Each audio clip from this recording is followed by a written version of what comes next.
am Renice. I help preteens, teens, young adults, and women be able to step out of their insecurities and where they can be able to boost their self-confidence and step into a place of confidence. We are going to be talking about the common causes of self-doubt. There are three main common causes of self-doubt, and that's what I'm going to be sharing with you. First one is having a lack of confidence. When you don't believe within yourself, whenever you feel as though you are not good enough, you don't value your thoughts, a lack of self-confidence can occur. You have to leave room to believe within yourself. You must believe within yourself. If you are doing something and you don't believe that you, the individual, can achieve it, you wouldn't be able to achieve whatever it is you want to achieve. So you have to understand that a lack of confidence can cause self-doubt. A lack of confidence is also caused by the opinions of others. Sometimes based on the community, the environment that we were placed in, we can have self-doubt creeping into our spaces.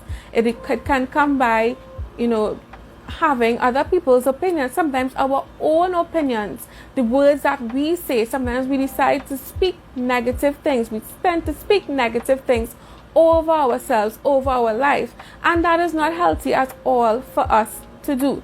So that is really not healthy. Sometimes you have to remove yourself out of a negative situation and place yourself in a better situation, and you can do that by simply by starting to change your thoughts. That will help you to overcome having a lack of confidence.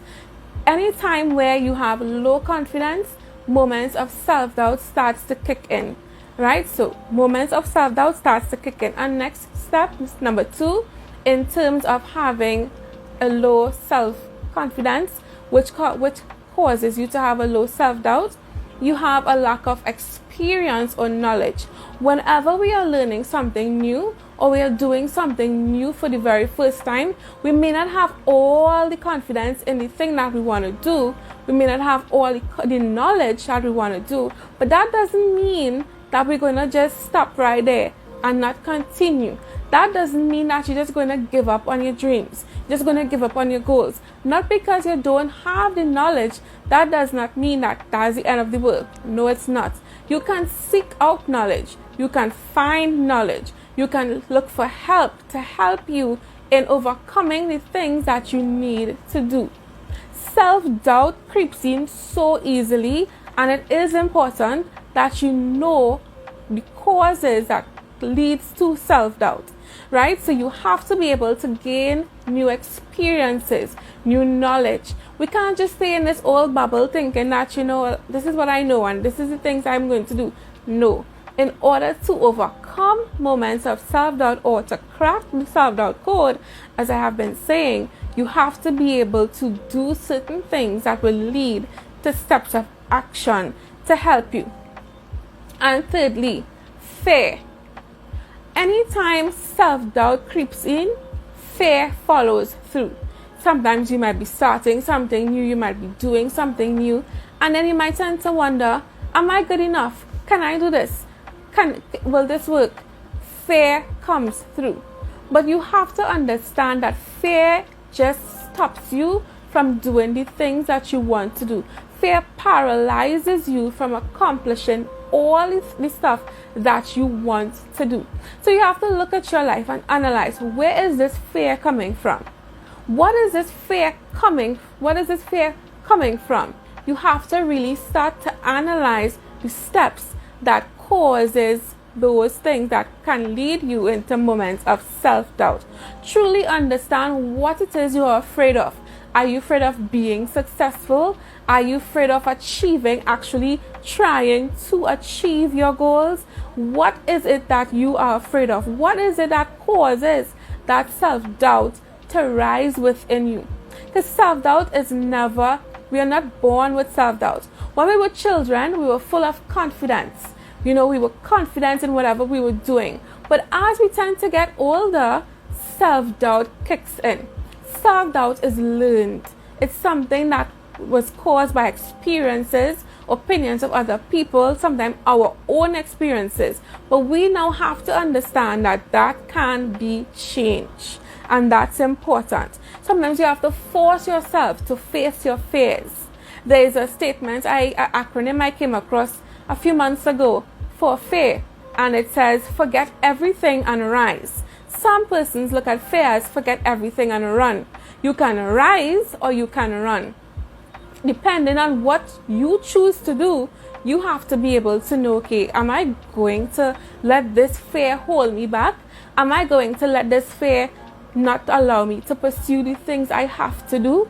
What it is that you want to do within your life, but self-doubt is being caught within the way that is holding you back of doing it. Every time you move one step up, moments of self-doubt or fear keeps coming in. You can't allow those things to happen. And that is the main things in overcoming self-doubt or in cracking the self-doubt code.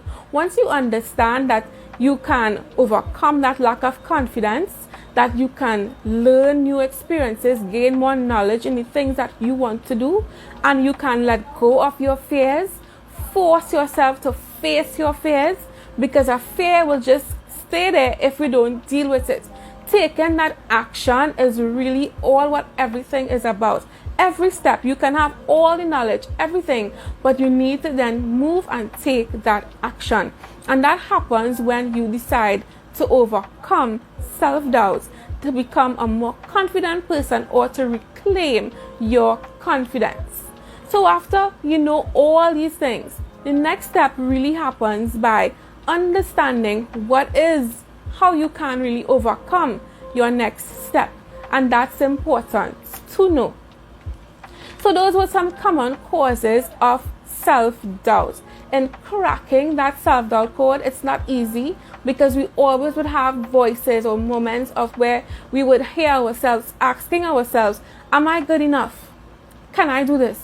But as I mentioned last week, you have to face yourself in that mirror. Sit and look into that mirror and have a conversation with yourself. Have a heart-to-heart conversation with yourself. Get serious with yourself.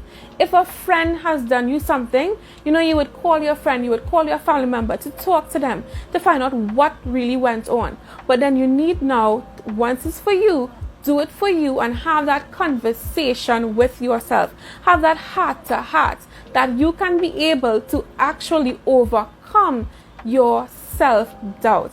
That is so important.